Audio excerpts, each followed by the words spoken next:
two divisions, where he only had one fight at 154 and didn't look his best either. So there's a lot of questions, about that. And that's why a lot of people think Canelo is going to knock out Crawford. But I'm probably one of the only ones that I do give Crawford a chance. I think Crawford could pull it off. Crawford is very talented. He's very fast. He's very smart in the ring. So I think a perfect fight, Crawford could pull off a decision. Okay. I think he could win a decision. I don't pick him. I wouldn't put my money on him winning because it's a very dangerous, risky fight, especially with Canelo being so strong. But Canelo's last few performances, he's looked slow, flat-footed, looking for one punch at a time.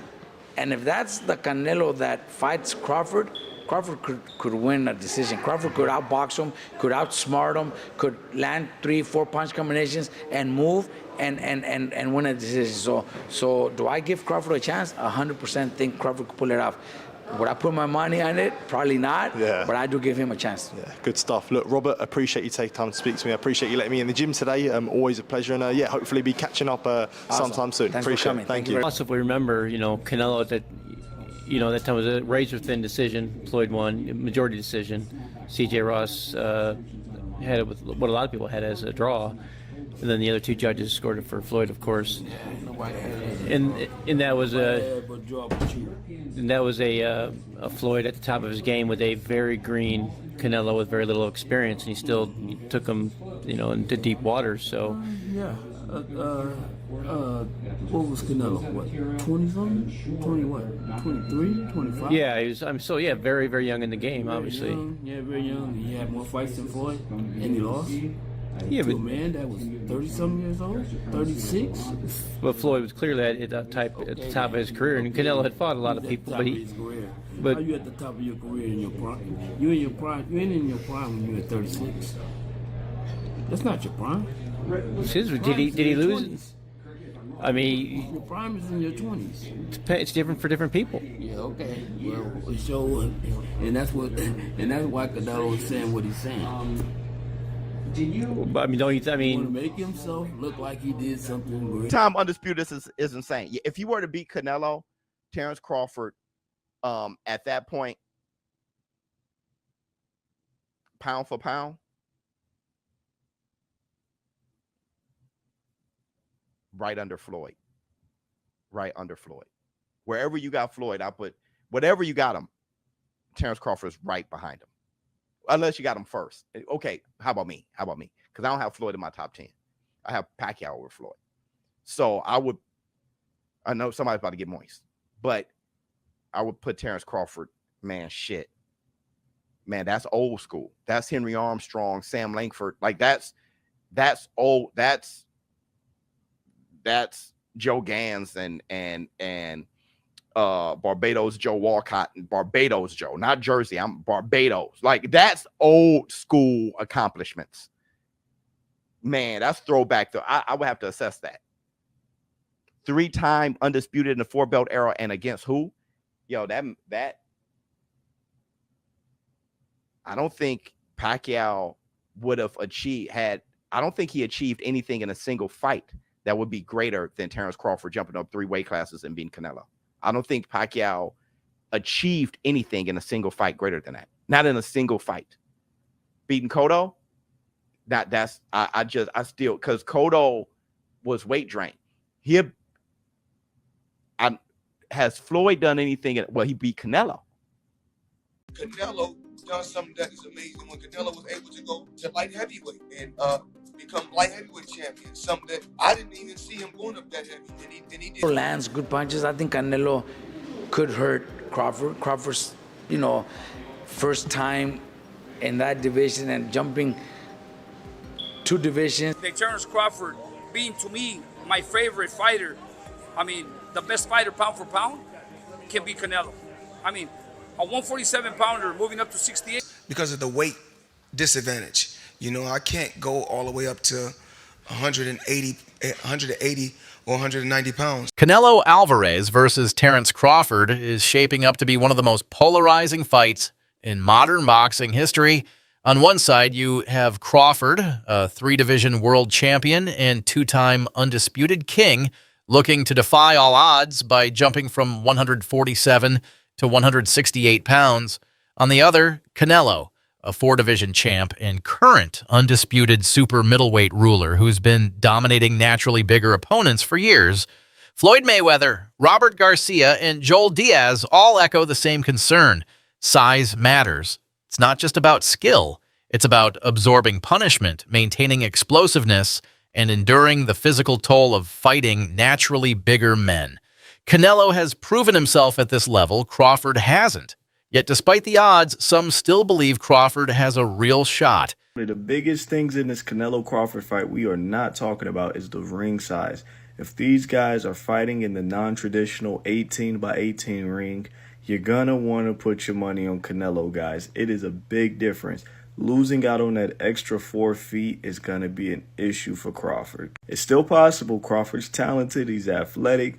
He has all the potential in the world to pull off a crazy upset here. No matter the ring size, it don't matter. Terrence Crawford's that brilliant. He's that excellent. But I'm going to tell you, man, losing out on that 4 feet is going to hurt his odds. It's the same thing with 22 feet. Like I said, I don't know what ring they're going with, but if it is in the 22 feet, it's going to hurt Canelo's odds by a pretty decent margin. Maybe not as much as it's going to hurt Crawford odds in the 18, but it's still going to hurt it. You're giving Crawford an extra 4 feet to pivot, maneuver, slip, bob, weave, do whatever he wants. That's going to give Canelo some issues. I feel like we're not talking about this enough. I heard Turkey said it was going to be an 18. That was a really long time ago. Like I said, I don't know if they've confirmed what it's going to be quite yet, but I think it's interesting. Once we get the official announcement, you guys, that's when you place your bets. Hey, y'all, the simple real fact is Terrence Crawford never looked that good fighting anybody but Errol Spence. Another real fact is y'all put too much on Errol Spence versus Terrence Crawford. Y'all act like he just beat fucking Jesus or Thanos or something. Okay, I get it. Errol Spence was that guy. He beat him. He dominated him. He won that fight. But y'all take that and y'all put so much on that fight, but then y'all look at the Majimov fight and say, he was a tricky fighter. He's hard for anybody. No one can beat Majimov. He's the second best fighter in the world because he went 12 rounds with Crawford. Not the case. Y'all put too much on the Errol Spence fight and y'all don't put enough on the Majimov fight. Then we go back to Canelo. Y'all say Canelo, he don't stop nobody. When the last time he knocked nobody? If he can't knock out Berlanga, he's not going to knock out. If he can't knock out him, he's not going to knock out Crawford, bruh. Just like Crawford went up to 54 and he couldn't get a knockout. Canelo has gone up to 75. He couldn't knock out Bivol. He went up to 68. And those guys are way bigger. He's fighting guys way bigger than him. Crawford could knock out Majimov because he's his size. So you think he's going to knock out Canelo? He's bigger than Canelo. Bro, Canelo got a granite chin. I don't know if y'all know the Canelo. And the only people who's saying that Crawford's going to knock Canelo out is people who has to be casuals. They probably have not watched a fight since the Tank last fight, or they probably ain't watched a fight since the Errol Spence versus Bud Crawford fight, because I'm pretty sure a lot of y'all niggas didn't even see that Majimov fight. Y'all just synced it and y'all running with it. Cut it. You ask them who Skull is, they won't even know who he is. I don't even know who he is. But they chose him for a reason, right? A guy with a good record. But he's a champion in he's a champion. He's got the kind of the other stone that's out there that Canelo needs to connect again to fight against Terrence Crawford. It's a fight for Canelo to win. Simple as that. That's what I can tell you. Then in September, if Canelo wins, he's got Terrence Crawford waiting in the wings. There is no way that Terrence Crawford, being to me my favorite fighter, the best fighter pound for pound, can beat Canelo. A 147 pounder moving up to 68. He can only maybe go 2-3 rounds, good 2-3 rounds, and then Canelo hits him and he hurts him. Canelo's being hit by Triple G, the hardest hitter in the division, and never hurt him. But Canelo will hit Crawford and he'll hurt him. Let's put it this way. You remember the fight Benavidez and Demetrius Andrade? Yes. Demetrius Andrade was a great fighter. Nobody wanted to fight him at 54. He moved to 60. Fight 1 or 2. Nobody wanted to fight him at 60. So what did he do? He moved up to 68 because there was nothing for him to fight Benavidez, a big fighter like that. Look what he did in the first early round. Demetrius Andrade was in control. He was doing great. But once that weight starts kicking in, it takes over. There is no way that Crawford can beat Canelo. Turkey Al-Sheikh is a big fan of Terrence Crawford. He wants to give him a good payday, and simple as that. That's all it is, man. His performance against Errol Spence was a masterclass in timing, precision, and control. He's fast, smart, and adapts on the fly. If Canelo shows up flat-footed and one-dimensional, as he has in recent fights, Crawford could outbox him and steal a decision. But let's not ignore the stakes. If Crawford beats Canelo, he won't just be a three-time undisputed champion. He'll enter the conversation as the greatest fighter of this generation, not above Mayweather, but maybe right behind him. A win like this would echo through boxing history, placing him alongside names like Armstrong, Gans, and Langford. Could be. We'll see. We'll see what PBC has for us. Your favorite, Canelo or Crawford? Canelo. Canelo, yeah. What do you think is the most significant part of that matchup in Canelo being Canelo versus Crawford? That he's comfortable at 168. You know, that he's been fighting there. He went and collected all the belts at that weight class. Crawford, of course, Crawford has a chance. He has a big chance, you know, being one of the pound-for-pound fighters of the world. But it's just the advantage of being there first. You know what to expect in that weight class. Crawford's coming off a 154 fight that he fought last year. So I really don't consider him even a 154. He's been fighting at 147 for a while. He had that one fight at 154, and then he stopped fighting for a year again. So, you know, of course he's probably been training, you know, again, high-class fighter. But to be comfortable at 168, you're going to have to do some fights in there. And going in there fighting the undisputed champion, it's going to take a toll. What about Ennis? He's the new addition to 154. He's yet to fight there. Canelo brought him in camp specifically because he's a switch hitter like Terence Crawford. What do you make of Ennis just not being in your division and then him contributing to Canelo's camp heading into this fight? Is that a good move? I think it's good for Canelo's camp to have a fighter like Ennis. Because, yeah, he likes to switch right-handed, southpaw. I think Canelo probably didn't need that. But, you know, the fact that Ennis went might cause a little bit of drama. I think he did it for a dramatic effect. But, you know, great fighter at 147, but 154 is a different division. They have me in there, so we'll see what he could. More nervous, you know, the closer you get, the more outlandish these statements were. We had one outlandish one that his fighting style is not entertaining. Right? Canelo's fighting style is more entertaining than Terence Crawford's. I don't know what lens you're looking through, right? Well, why isn't Terence Crawford's fighting style entertaining? So that's one thing. Well, here's the next one. Now, I don't know. Check this out.